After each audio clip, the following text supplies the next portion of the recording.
দিনের শুরুটা বেশ কিছু পার্সেল দিয়ে হলে মনটা তো অটোমেটিকলি ভালো হয়ে যায়। Hello everyone, welcome to Sweety's Bong Kotha. আমি সুইটি, আর দিনটা ছিল 1 সেপ্টেম্বর। দিদির অর্ডার করা বেশ কিছু বিউটি প্রোডাক্ট এসেছিলো। আর ছোটোবেলা থেকে আমরা এমনভাবে মানুষ হয়েছি, যাই দিদির তাই আমার।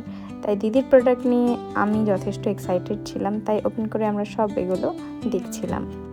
তারপরেই আমি আর দিদি চলে গেছিলাম বেশ কিছু কাজ করাতে। দিদির সিমের নাম চেঞ্জ করে তারপরে আমরা চলে যাই এখানে বসে বসে বাদাম শেক খেতে।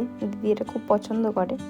তারপরে একটা চশমা অর্ডার দেওয়া ছিল, যেটা আজকে নেওয়ার কথা ছিল, তো আমি আর দিদি নিতে গেছিলাম। দুপুরের আমাদের প্ল্যানটা একটু বেশ আলাদা রকম ছিল। লাইফে ফার্স্ট টাইম আমি আর দিদি হেয়ার কালার করাতে যাচ্ছি। দুজনে প্রচুর পরিমাণে এক্সাইটেড ছিলাম, কারণ প্রথম কোনো জিনিস করালে এমনি এক্সাইটমেন্ট তো সবারই থাকে। লাঞ্চ কমপ্লিট করে তারপরে দিদি গোলুকে খাইয়ে চান করিয়ে ঘুম পাড়িয়ে মায়ের কাছে রেখে আমরা দুজন মিলে বেরিয়ে গেছিলাম, কারণ আমাদের দুজনকে বেরোতে দেখলে ও জিদ করতো যে আমাদের সাথে যাবে।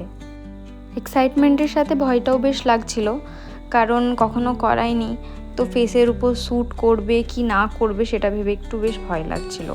আমি গেছিলাম ambujar.com স্যালনে। তো ওখানে যে স্টাইলিস্ট ছিল বিশালদা, এত ভালোভাবে আমাকে বুঝিয়ে বললেন, আমাকে সাজেস্ট করলো কোন কালারগুলো আমার বেশি স্যুট করবে। তো সেই মতোই আমি বিশালদাকে ট্রাস্ট করি, and the outcome was Assam. I was very happy with it, and বাড়ির সবাইও খুব হ্যাপি ছিল, কারণ দেখতে বেশ ভালো লাগছিলো। তো আমরা বালায়েজ করাচ্ছিলাম, আর টাইম টেকিং প্রসেস ছিল। এমনিতেই আমার পেশেন্স লেভেল কম, তো আমি একটু টেনশনে ছিলাম কতক্ষণে হবে। আমার বারবার মনে হচ্ছে যেন কতক্ষণে হবে। অলমোস্ট 2 থেকে আড়াই ঘন্টা লেগেছিল, বাট আমি ওখানে বসেছিলাম এত কমফোর্টেবলি, তারপরে দিদিও ছিল, তো অতটা কিছু মনে হয়নি। আর এক্সাইটমেন্টের চোটে আমি বেশ দেখছি আস্তে আস্তে সময়টা টুকটুক করে পেরিয়ে গেল। তারপরে যখন হেয়ার কালার সব শেষ হয়ে গেল, তারপরে আমার চুল নিয়ে টানাটানি এক্সপেরিমেন্ট চলছিল। তারপরেই চলে যাই আমি হেয়ার ওয়াশ করাতে। আমার পরপর দিদিকেও হেয়ার ওয়াশে বসিয়ে দেয়, কারণ আমাদের একসাথেই শুরু হয়েছিল আর একসাথেই শেষ হয়েছে। তো তারপরে আমার হেয়ার ড্রাই করা হচ্ছিল, তারপরে আস্তে আস্তে করে আমার হেয়ারটা স্টাইলিং করা হচ্ছিল। তো আমার হেয়ারের সাথে একটা হালকা ওয়েভ দেওয়ার লুক, লাইক ফটোজ অ্যান্ড অলের জন্য, এসবের জন্য একটু ওয়েভওয়ালা লুক দেওয়া হচ্ছিল।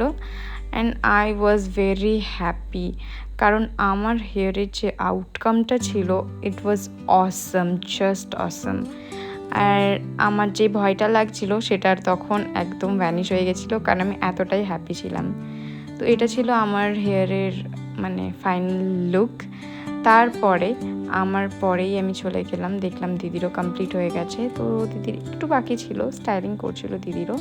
তো এই যে দিদির ফাইনাল লুক, দিদিও বেশ খুশি ছিল, মুখ দেখেই বুঝতে পারছো। তারপরে আমরা গেছিলাম চতুরঙ্গর পাশে যে মোমো টেক বলে একটা দোকান আছে, ওখান থেকে আমরা ফার্স্টে চা নিই।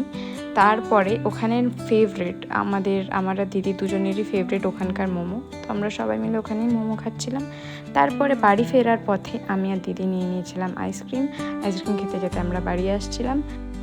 আমি আর দিদি যেমনি জামা কাপড়ও সেম নিই, সেমনি আমরা হেয়ার কালারটাও সেমই করিয়েছিলাম। তো বাড়িতে এসে আমরা একটা বান করে দিদি আমাকে দেখাচ্ছিল, দেখ কত অসাম লাগছে। তো সারাদিনটা এইভাবেই বেশ ভালোভাবে কেটে যায়। তো this is all for today. দেখা হচ্ছে নেক্সট ব্লগে। Till then stay happy, healthy and safe. Tata.